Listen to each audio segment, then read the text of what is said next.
even a war. A war is when two sides fight each other. It's all one-sided. The occasional crazy person who shoots back. Most 99.9999% of the time, it's a slaughter directed at us. So that's not a war. The correct word is genocide. You look at the United Nations dictionary definition of genocide, the legal definition, it is efforts to bring about the destruction of the culture in whole or in part. And what the new liberals decrim, what they're calling decrim, is actually a genocidal campaign against us. To throw people in jail for unpaid fines, or to force people to choose between jail or treatment for repeat offenses. That's their version of decrim. They want to double the maximum penalty for growing. That's the Liberal Party. So, and the United States is even worse. They're raiding compassion clubs in the U.S. They keep raiding medical necessity organizations in the United States. That is technically genocide. Genocide doesn't just have to be against a race of people or a religion of people. It can be any community, any nation of people. They're just looking for scapegoats. They're just looking for a certain characteristic of people that they can point and say, those people are all criminal, inherently. But to be criminal, you have to be harmful.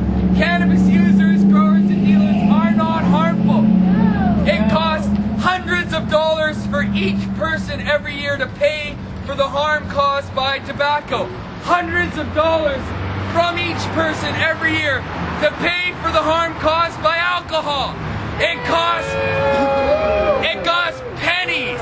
It costs pennies every year to pay for the harm caused by cannabis abuse, and that would go down even less if we could all use it properly. We're all taught how to grow it, deal it, and use it properly. The harm would be from that much to that much.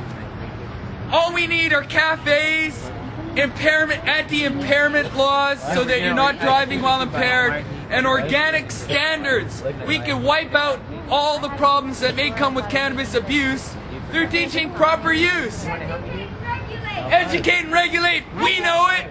They know it. Everybody knows it. The whole world knows it. We've had 25 to 30 years to learn from Holland. We know that you can have cannabis cafes and the world doesn't fall apart. We know it. Even the Supreme Court knows it. It's just everybody's terrified of the big oil companies and the big drug companies. They're terrified of the evil corporate America. 1 out of 4 in the USA are due to side effects of those drug companies' prescription drugs. That's right. The pills are more dangerous than the herbs.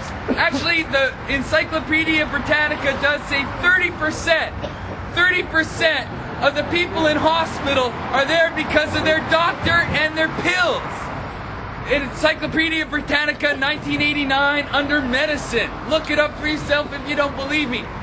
If you checked 100 to 150 years ago, all these drugs, opium, heroin, cannabis, cocaine, were all available over the counter in botanical drug stores. And they had no problems, or very few problems. Red oil of cannabis for babies with croup. They even had marijuana, cannabis indica cigarettes, pharmaceutical grade cigarettes available from Paris. For asthma. For asthma, for bronchitis, and for insomnia.